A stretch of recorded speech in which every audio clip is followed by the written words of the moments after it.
to the Hawkins. Very high pitched. Hello, everyone. Welcome to the Hawkins Do Copy YouTube channel.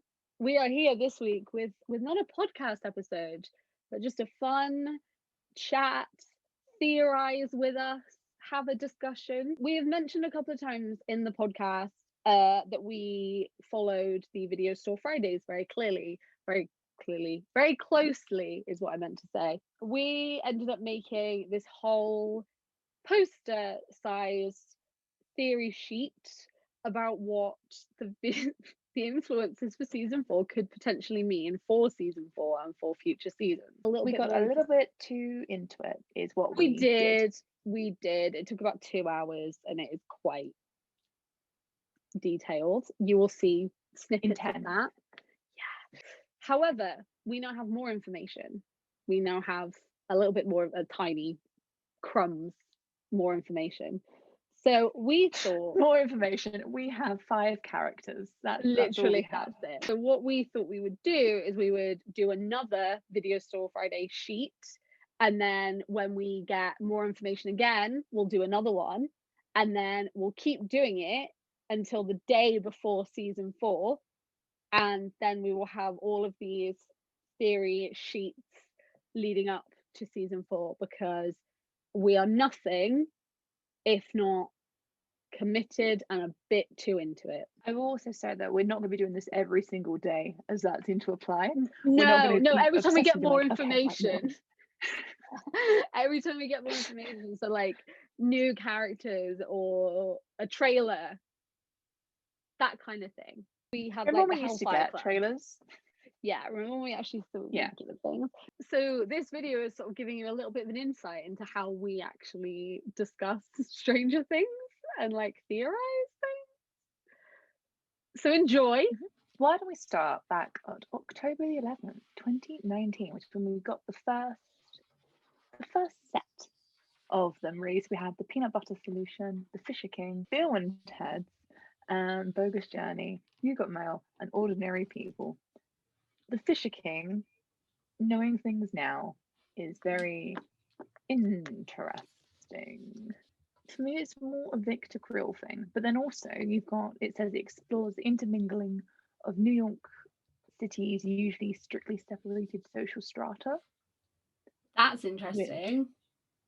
Suggests Hopper. After witnessing his wife's gruesome death at the same time as the mass shooting Jack provoked, Henry had a psychotic break and became catatonic. He awoke, he had taken the persona of Parry and became obsessed with the legend of the Fisher King. And so he has a shielding persona, mentions of reality panic him, and constantly haunted by a terrifying hallucinatory red night.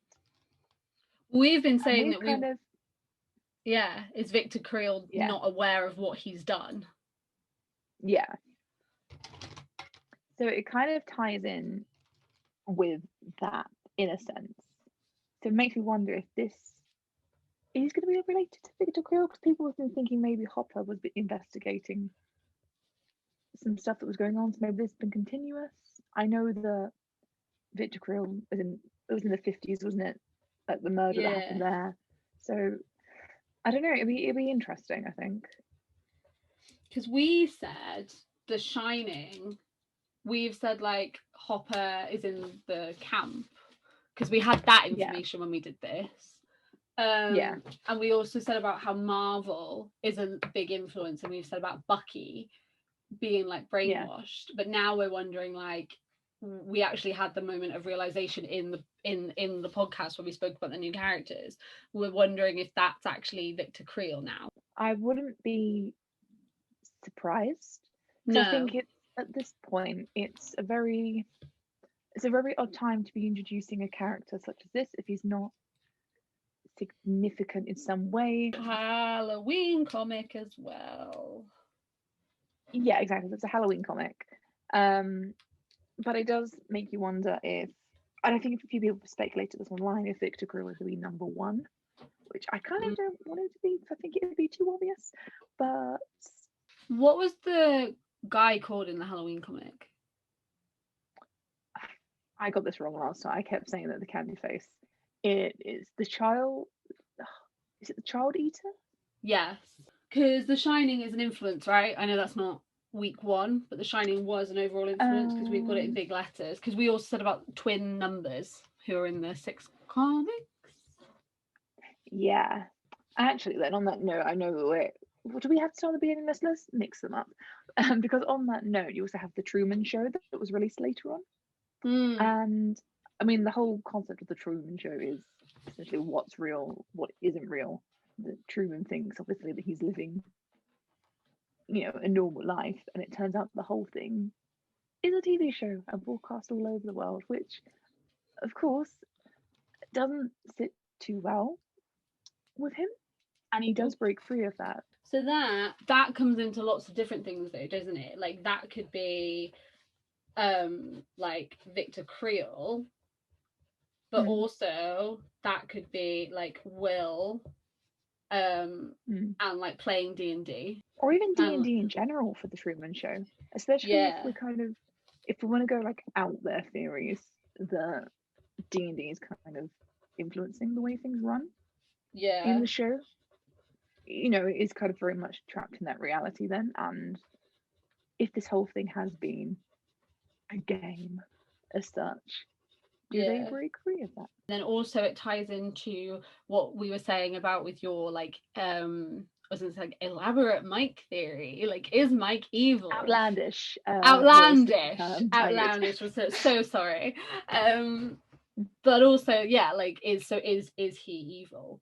And is he creating things as well, being the dungeon master? Yeah, because also you have the Matrix as an influence in some way. It could work, because what if Hawkins and the Upside Down, what if the Upside Down is a glitch in the Matrix? Oh yeah, that is a point. And they're trying to stop people from uncovering the glitch. Yeah, because I mean, essentially, if you think about it, Will in season 2 does kind of glitch in and out. He describes it as a blue market, doesn't he? That he's caught between two slides. Yeah. That's really interesting. Like, what if he is like genuinely? What if it is? We know it's an alternate reality, but genuinely, what if it is like a glitch? What, the Matrix? No, this one here is called hackers. Yeah, it's essentially how these people just kind of hack everything. It says the idea of the plague had inserted the Da Vinci virus as a red herring to cover back a worm. Oh, the plague is a person called Eugene. Or Eugene? Oh, that sounded a bit French. Eugene. There is kind of a theme here then with like cyber and simulation, which is interesting in a time when technology is not massive. Like, it's not as big as it is now. No. Like, is it all fake now? Like, we're looking at all this, and it's like, is it all fake? That's probably also, if you think about it, you also got Who Framed Roger Rabbit. Obviously, it's that mix between cartoon and real, and as I said, it's all fake and it's real, and all of it. Jupiter Ascending, which is absolutely wild as a concept. And that kind of ties obviously in. The most is it real, is it not real one, the Blair Witch Project. Yeah. I guess the thing with the cartoon and reality with Roger Rabbit kind of comes into like how the party use fictional things to name real things. Blair Witch Project, yes, I agree. But I also think Blair Witch Project is going to be an influence when it comes to the Hellfire Club. And not because of pictures I've seen, because I haven't seen any pictures that would maybe suggest that. But theoretically, if I had, I would say Blair Witch could be a theory for that. So Age of Ultron, that's creating artificial intelligence that wants to take over. I swear, if season 5 ends and they're all just sat in that basement, it's like I rolled a 7 or I rolled an 8, whatever, Emily will cry. I will actually cry. As I thought, I want it purely for the idea that they have been sitting on that. But we'll never trust anyone again. Should we do more Hellfire Club stuff then? Because we have it's a big part, obviously. I think we should probably add that on every time and add the additional information that we're given. So Dustin is a part of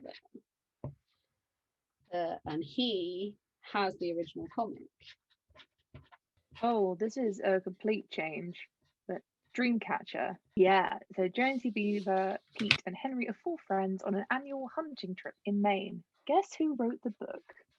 And they all acquired. Let me take a guess. Where did you say it was set? Is it set in Maine? Only one person owns the rights to Maine. Yeah, Stephen King. So as children, they all acquire telepathic powers, which they call the Line, after saving a boy from bullies and befriending him. I've said the Hellfire Club. I put D&D theme again. Dustin has the original comic in season 1. Will says to him about it. And I put Satanic Panic of the 1980s D&D as well. I'm going to put, because I feel like we have to put it on there, I'm going to put Dustin is in the Hellfire Club. And then I'm just going to put other party members involved with a question mark. Just in case, because you never know. Just in case, because what if other party members are involved? You know, like, I mean, I don't know. Me neither. People, they might be. But what if? They might be wearing. They might also have a t-shirt. Maybe. There's also the instance that obviously High School Musical is an influence, but what if they haven't moved to Utah? So how on earth does High School Musical fit? Unless it is literally they're starting high school, and obviously Elle and Will are in a new school. What if they have a musical episode? Please no.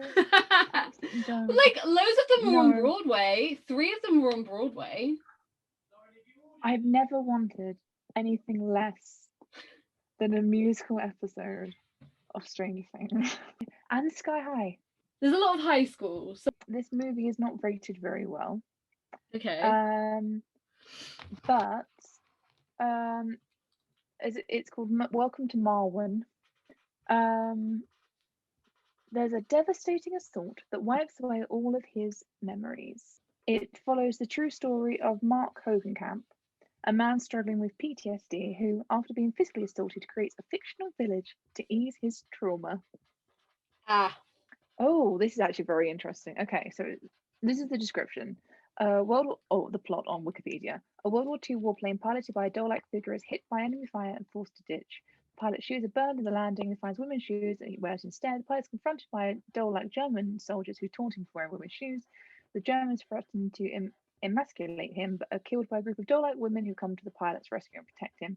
It is revealed that this scenario is part of an elaborate fantasy created by Mark using modified fashion dolls in a model village called Marvin. He imagines that the dolls are alive and photographs his fantasies to help him cope with acute memory loss and post-traumatic stress disorder from a brutal attack he suffered from some time earlier.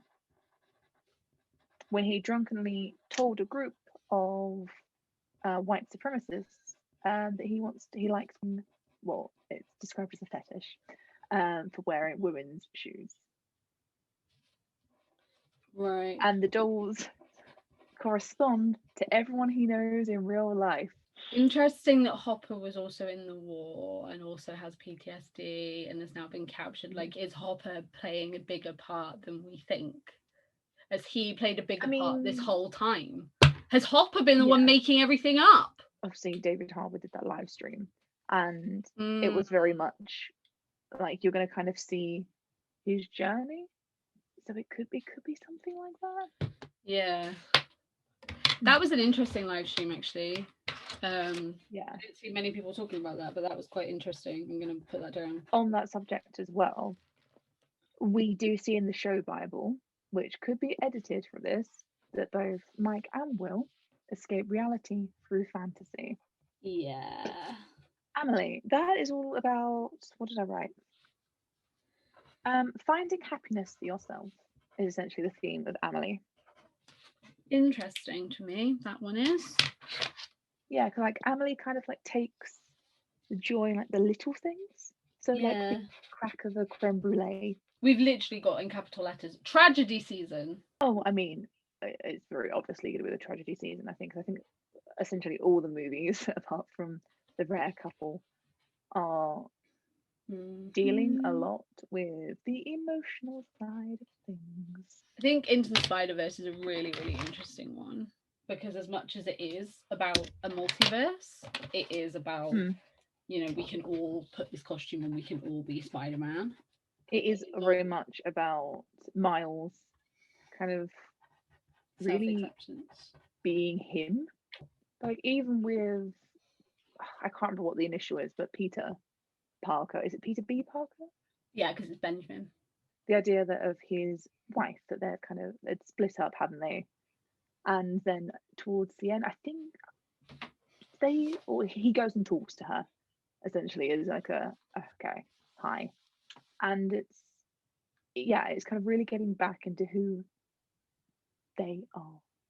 I do think, because obviously a lot of things are changing as well, but they are going into high school. They're not kids anymore. Don't. So you think we were going to sit in my basement all day? Yeah, no, 100%. So, yeah, they're dealing with all of that at the same time, as well as the idea of, I mean, like, if we look at Mike's face, for example, at the end of season 3, when he goes and hugs his mum, and it's kind of just, there's nothing there. Like, there's nothing. He won't let himself process why he's upset. Will and Elle that are in the car, just in tears. And even though Elle kind of has that moment at the end, it's like, okay, I'm crying, but yeah. So they kind of process things, whereas Mike seems very shut down. The Ring was an influence, and like we've put as was Orphan. We put a tiny little thing of parent knows child is different. Orphan. Let's talk about Orphan. So obviously Orphan's quite interesting as a concept anyway. Yeah. Like, it's a girl adopted into the family. Well, they think she's a young girl. She's actually not. And then it goes around killing everyone. And that's Orphan. What if Elle is evil? I mean, that would be a plot twist and a half, wouldn't it? She's been spying this whole time. On a very fitting note, 12 Monkeys is also an influence. A deadly virus wipes out almost all of humanity, forcing survivors to survive underground. I spoke ages ago about the possibility of Upside Down being the future. If it is, obviously it says about like this virus, and it, you know, it's wiping out all humanity, so it must be spreading in a way. We know in season 2 that the Upside Down did spread. Yeah, and also the Upside Down was like poisonous, because there's like things in the air, and like they have to like cover their mouths and stuff. Could it be a thing that either like the Upside Down can't exactly be stopped? Or it's gonna happen. Yeah, exactly, it's gonna happen, which kind of fits in with my favorite theory ish of the idea that what happened to Will was meant to happen, and it was going to happen regardless. But also what is interesting is that as you go along in this description, it seems like it was literally kind of set up and this virus was released. So is it going to be a kind of a thing where, because obviously there are some moments in season 1 when we first kind of see the Demogorgon, Elle was encouraged to touch it, isn't she? Yeah. So is it kind of thing where actually they wanted this to happen, and is it kind of like a biological warfare thing they were hoping to get under their control? Yeah. That actually hasn't really worked. So the Geneva Protocol prohibits use but not possession or development of chemical and biological weapons. Was entered into force March 1975. This is also interesting. So a theme in 12 Monkeys studies the subjective nature of memories and their effect on the perceptions of reality. Examples of false memories include Cole's recollection of the airport shooting altered each time he has the dream, and a mentally divergent man at the asylum who has false memories. That's Victor Creel! There we go. References to time travel, and monkeys are scattered throughout the film, including the Woody Woodpecker cartoon Time Tunnel, the Marx Brothers in the film Monkey Business, and the TV in the asylum and subplots involving monkeys. This is meant to be a study of people's declining ability to communicate in modern civilization due to the influence of technology. This could be an interesting film to watch, actually. Maybe we should. Because also the Russians are now looking into this, aren't they? Yeah. So would there be a race for it? Yeah. Yeah. So Yeah. could it be a thing of it'd already been achieved, but not necessarily in the present? And because also, if you think about it, how did Hopper actually get to Russia? It is presumed through the gate. Yeah. Right? Or like the 3 inches. So is it? Yeah. Is that some kind of wormhole? Which is a way to time travel? Who do we think's dead though? Who do we think's gonna die? I mean, we think Eddie's gonna die, right? Yeah, I'd say Eddie is not gonna survive to season 5. No. We We've got Nancy, Steve, and then next to Steve we've got Overdue, to be honest. I think we should have a death section on every bit though. That's so we keeping that the same. Yeah. And adding Eddie. Really good. Add Eddie. We're keeping the Overdue next to Steve. I mean, if he doesn't die this season, he's not dying. No. Do we still think it'll be Dustin in the party? I think out of all of them, it'll be Dustin. I don't think. Very hyped up for this season. Yeah, I think Mike is safe until season 5, at least. I don't trust Will and Elle will make it past season 5, but I think they're safe until then. Yeah, I think something needs to happen to the Wheelers. But I think Nancy theoretically could be quite involved, but I don't know. Just the fact that people have been told that they can't touch number 1 makes me realise that like it's obviously gonna be a part. Number 1, yeah, exactly. I think number 1 has to have a part somewhere, as you said, because they're not allowed to touch it in any of the comments. No. Comics. Or bonus content they weren't allowed in Secret Cinema either. Chamber of Secrets. Yeah, that's one that's interesting. So obviously Chamber of Secrets is Horcruxes. Yeah. Keeping kind of like a memory within it's memory within a book, essentially, isn't it? And it's memory of the past and flashbacks. And all that kind of thing. I'm gonna put Horcruxes. Yeah. Because I stand by my theory that Will is a Horcrux. And it won't be called a Horcrux. It won't be, obviously not, because J.K. Rowling, and it doesn't exist at that point, so they couldn't even be like, it's like in Harry Potter. No. But like, I think Will is like some kind of Horcrux. I wouldn't be surprised, especially with the goosebumps on the neck thing from season 3. Because also that's almost like exactly how the scar works for Harry. Like exactly how the scar works for Harry, actually, the more I think about it. Splice is a really interesting one, actually. The more I think about it, because that kind of fits in what you said about being where Demogorgons originally people. So is there gonna be a really also Splice is disgusting as a film. Yeah. I can't stand it. It makes me feel ill actually thinking about Splice. But like, they wouldn't try and blend the DNA almost to create like super soldiers, that kind of thing. Yeah. So what is the 13th warrior about? Never mind. The 13th warrior is a loose retelling of the tale of Beowulf combined with a historical account of the Volga Vikings. From an ancient evil so frightening that even the bravest warriors dare not name it. The Angel of Death. A wise woman determines the mission will be successful if 13 warriors go to face this danger, but the 13th must not be a Norseman, and this person is recruited against their will. I don't want that. I don't want that to be how it ends. I really don't. I don't want all the numbers to team up. I just don't want it. It's so predictable. We know that some of the numbers are DEAD. Oh, that is also true. Oh, Empire Strikes Back was one. And also you have Luke and Leia being twins, siblings. With an L. Sibling. Power siblings. Please. So this is what we got. I mean, you can kind of see, but that's this one. I'll do a full insert of it and you can see it. So we've now got 2, 4.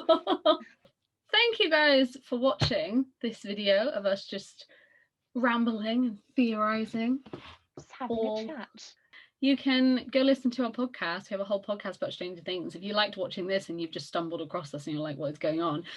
We have a whole podcast, and all of the links to where you can find the podcast will be in the description, and you can go check us out and listen to our episodes.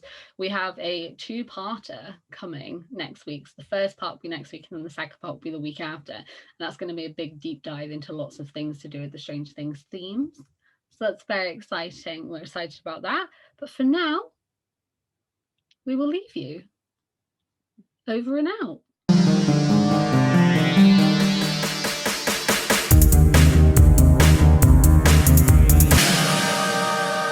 Hawkins, do you copy?